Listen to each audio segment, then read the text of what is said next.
Hola mi amigo, en este estudio veremos 5 puntos. Primero, el hecho irrefutable de que aunque Jesús solo aparece en el Nuevo Testamento, ya es una realidad invisible en el Antiguo. En segundo lugar, veremos a Jesús como el deseado de todas las gentes. En tercer lugar, analizaremos la misión de Jesús a los judíos. Después, veremos su misión a los gentiles. Y finalmente, estudiaremos la gran comisión que Jesús dejó a su iglesia. Estos son los 5 puntos de la lección de esta semana. Empecemos leyendo 2 a Timoteo capítulo 1, versículos 8 y 9. Por tanto, no te avergüences de dar testimonio de nuestro Señor, ni tampoco de mí, preso suyo. Al contrario, participa de las aflicciones por el Evangelio según el poder de Dios, quien nos salvó y nos llamó con llamamiento santo, no conforme a nuestras obras, sino conforme al propósito suyo y la gracia que nos fue dada en Cristo Jesús antes de los tiempos de los siglos. Esta última parte es el pensamiento central del texto que acabo de leer. La gracia que nos fue dada en Cristo Jesús antes del cumplimiento de los tiempos. Quiere decir, el pecado no tomó de sorpresa a Dios. El plan de redención ya existía antes de la propia creación del hombre.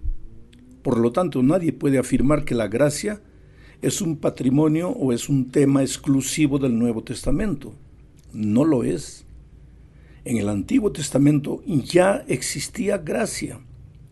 Los seres humanos, desde la caída de Adán y Eva en el pecado, solo podían salvarse por gracia, no por obras. Y si la gracia solo existe en Jesús, entonces es lógico que Jesús estaba presente en el Antiguo Testamento, implícita y explícitamente, como por ejemplo, Él estaba simbolizado en el cordero que fuera sacrificado para proporcionar la piel con la que se cubrió la desnudez de Adán y Eva. Ahí estaba simbolizado el cordero. En los corderitos que el pueblo de Israel sacrificaba todos los días para el perdón de sus pecados, también Jesús estaba simbolizado en la forma de esos corderitos. En fin. Pero además de todo esto, hay versículos que hablan del Mesías refiriéndose a Jesucristo como el proveedor de la gracia. Por ejemplo, Isaías 61 dice: levántate, resplandece, tu luz ha llegado, ya la gloria del Señor brilla sobre ti. La gloria del Señor. ¿Quién es ese Señor? ¿A quién se refiere Isaías? En este y otros capítulos, como en el capítulo también 42 y en el 53, el profeta se refiere a Jesús. Isaías es un profeta mesiánico por excelencia. Habla del Señor Jesús como una realidad presente en el Antiguo Testamento. Ahora, lo maravilloso de todo esto es que ese Dios eterno que ya existía desde antes del principio, se hizo hombre, tomó nuestro cuerpo y vino a morir en la cruz para salvarnos. Eso demuestra el valor que tú tienes a los ojos de Dios. Aunque la vida a veces te hace sentir desventurado y triste. En esos momentos cuando crees que todos te abandonaron y que no vales nada, por favor, levanta los ojos al cielo y observa tu valor escrito con sangre en la cruz del Calvario. Tú vales mucho, el Señor Jesucristo te ama, no vales por lo que haces o por lo que no haces. Tú vales simplemente porque existes, Dios te ama y derramó su sangre en la cruz para salvarte porque vales. Entonces saca de tu cabeza, de tu corazón ese sentimiento de que no vales nada porque has fallado mucho, no vales nada porque nadie cree en ti. Eso no es verdad. Jesús te ama, si no, Él no hubiera venido a esta tierra a morir por ti. La segunda parte de este estudio tiene que ver con la misión universal de Cristo. Él no vino solo a salvar al pueblo de Israel. Es verdad que Dios escogió a Israel para ser su pueblo, pero su plan era que Israel reflejara la gloria y el carácter de Dios de tal manera que todos los pueblos de todas las naciones en aquellos días vinieran a adorar al Dios verdadero en el pueblo de Israel. Pero la salvación no era un patrimonio exclusivo de Israel. El sacerdote Simeón, que recibió al niño Jesús en sus brazos cuando estaba recién nacido en el templo, dijo este concepto de la universalidad del Evangelio con toda claridad. Simeón dijo lo que encontramos registrado en Lucas 2:32. Lo voy a leer. Mis ojos han visto ya tu salvación, que has preparado a la vista de todos los pueblos, luz reveladora para las naciones y gloria para tu pueblo Israel. Querido, sabes que es una pena que el pueblo de Israel no aceptara a Jesús como el Mesías Salvador. Lo persiguieron, lo rechazaron y finalmente lo crucificaron. Cuando Pilatos les preguntó si Jesús era su rey, ellos respondieron que no, que tenían otro rey, que su rey era César y nadie más. Sí, la Biblia dice, y la historia registra, que Jesucristo vino a los suyos y que los suyos no lo recibieron. A pesar de eso, Dios no los descartó para la salvación. Jesús trató de cumplir su misión entre los judíos y salvarlos. Ese es el siguiente punto de este estudio, cómo Jesucristo trabajó para la salvación de los judíos, aunque ellos no lo aceptaban y constantemente lo rechazaban. Veamos lo que dice Mateo, capítulo 10, versículos 5 y 6. Jesús envió a 12 con las siguientes instrucciones.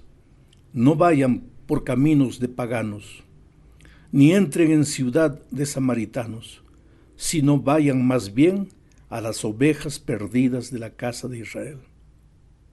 Ahora, te pregunto, ¿no te parece que esta es una orden extraña? ¿Cuál era la misión universal de Jesús si estaba preocupado solamente con las ovejas perdidas de Israel?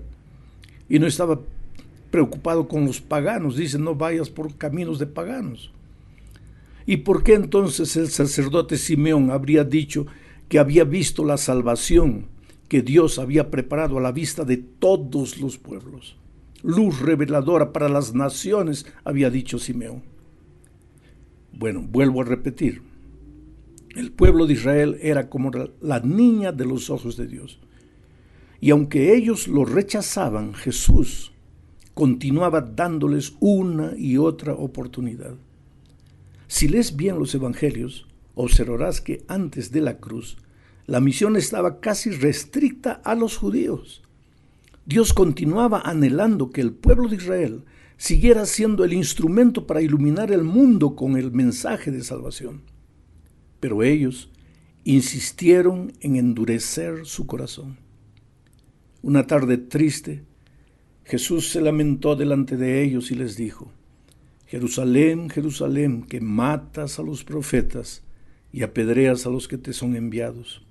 ¿Cuántas veces quise juntar a tus hijos, como la gallina junta a sus polluelos debajo de sus alas, y no quisiste? Esta es una de las expresiones más dramáticas de la Biblia. No quisiste. ¿Qué se puede hacer por alguien que no quiere? Y no fue solo una vez. ¿Cuántas veces? Dijo Jesús, una y otra. El sueño de Dios era que en Israel fueran benditas todas las naciones. Ese era el ideal, el plan original. Pero los errores humanos no hacen fracasar los planes divinos. Si el ser humano falla, de todos modos el plan divino se va a cumplir, se va a realizar. Bueno, en la cuarta parte de este estudio, veremos que aunque el plan original de Dios era que a través de Israel el evangelio de salvación fuera conocido por todo el mundo, porque Jesús era el Cordero de Dios que quita el pecado del mundo y no solo de Israel.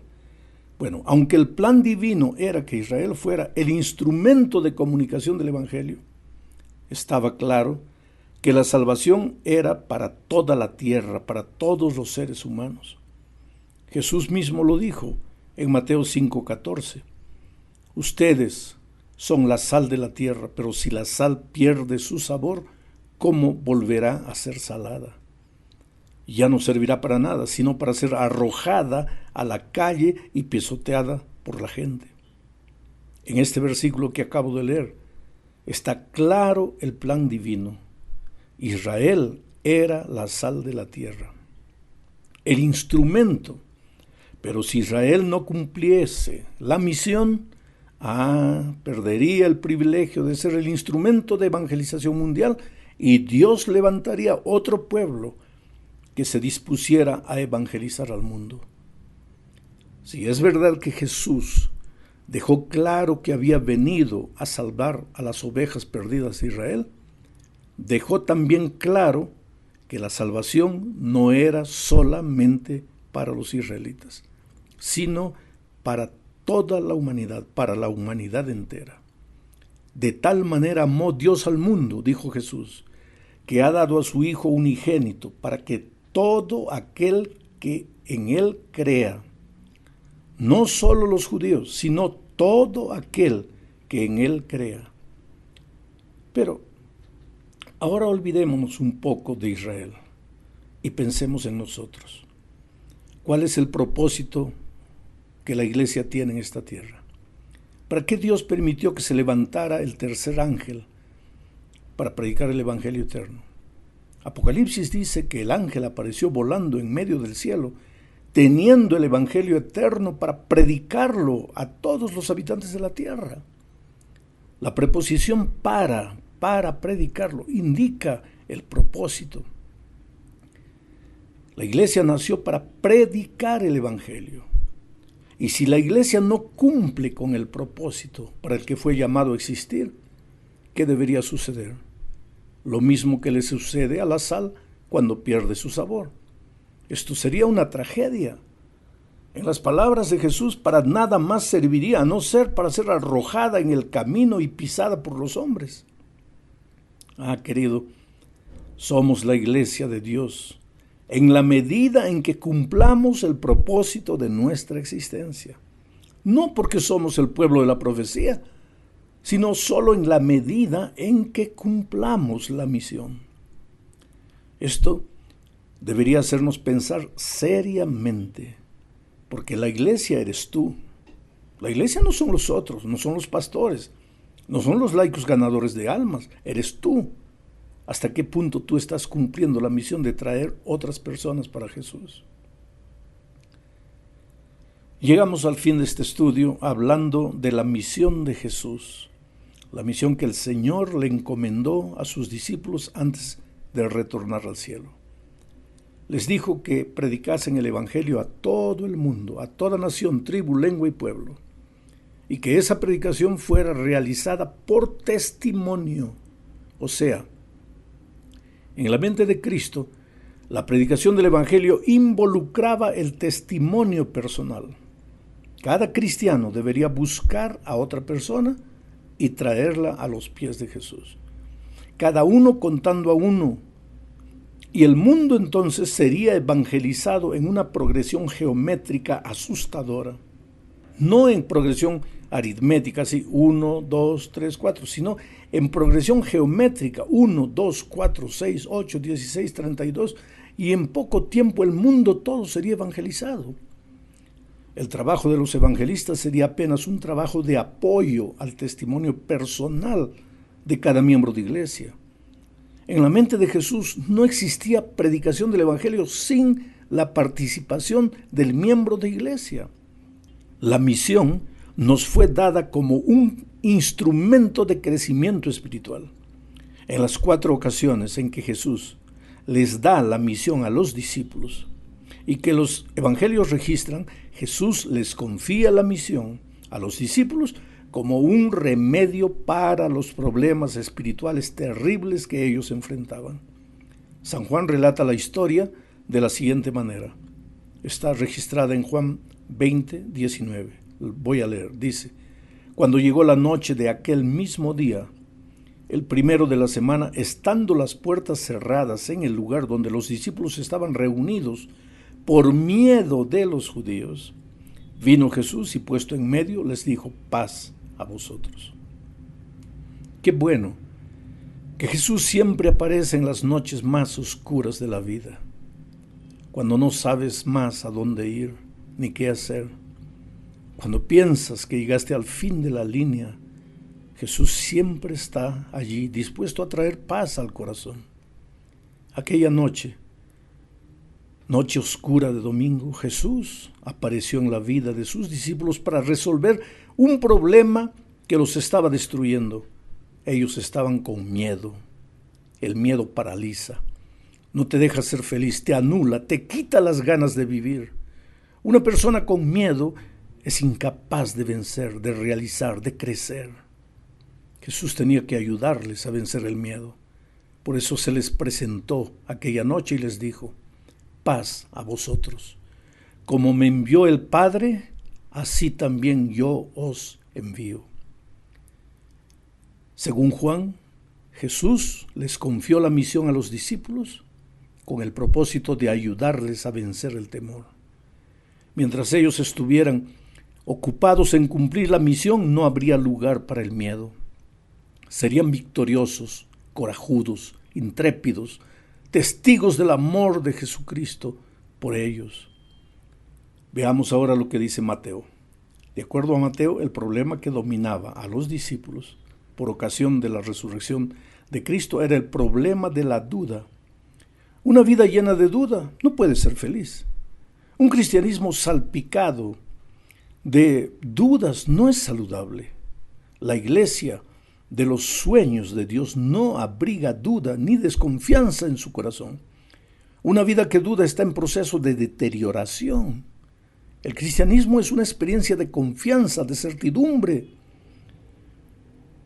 En una experiencia saludable no hay lugar para la duda. ¿Qué hizo Jesús entonces para ayudar a sus discípulos a resolver el problema de la duda? No se detuvo a explicarles nada, simplemente les confió la misión. Les dijo: id, por tanto, y haced discípulos a todas las naciones. Según Juan y según Mateo, Dios dio la misión a su pueblo con un propósito: ayudarlos a resolver sus problemas. Y Marcos, ¿qué dice Marcos? ¿Qué es lo que él dice con relación a la misión? En la opinión de Marcos, el problema de los discípulos era la incredulidad y dureza de corazón. Finalmente, de acuerdo con el relato de Lucas, Lucas también. Según Lucas, el problema de los discípulos era el espanto y el temor. Todo los asustaba, no tenían confianza en las promesas divinas, vivían en permanente estado de sobresalto. Y Jesús, para ayudarles a vencer este problema, les confió la misión. ¿Por qué? Porque una vida sin misión no es vida. ¿Estás tú cumpliendo la misión? Esa es la pregunta que necesitas responderte. Que Dios te bendiga.